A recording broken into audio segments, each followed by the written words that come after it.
స్వతంత్ర దినోత్సవం జరుపుకుంటున్నాం. నిజంగా ప్రజలందరికీ స్వాతంత్ర్యం వచ్చిందా?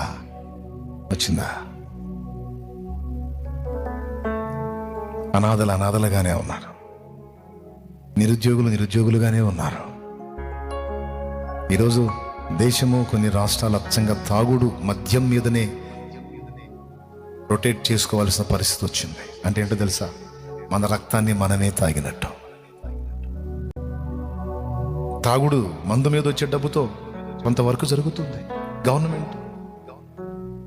లేకపోతే మద్యపానం నిషేధం విధించాలి కదా, కానీ ఎందుకు తీసేయలేకపోతున్నారు? ఇన్కమ్ ఆగిపోయింది అది ఆపితే. అంటే మన బిడ్డల రక్తంతో మనం బతుకీడుస్తున్న దుర్భర పరిస్థితి. ఎంత బాధాకరమైన విషయం. ఎన్ని జీవితాలు దానివల్ల పతనం, ఎన్ని కుటుంబాలు రక్త కన్నీళ్లు గారుస్తున్నాయి. కాబట్టి గోల్డ్ అంత పనుందమ్మా. నువ్వు విలువలేని దానివిగా ఉండొద్దు, విలువైన పాత్రవేను. నువ్వు విలువలేనోడి కాదు నాన్న, జ్యేష్ఠుల సంఘంలో నిన్నుంచాడు దేవుడు. నేను చెబుతున్నాను, కాటికి కాలు జాచుకున్న పండు ముసలివైనా, ఇప్పుడిప్పుడే యవనేచ్ఛలకు అడుగు పెడుతున్న యవనస్తుడివైనా,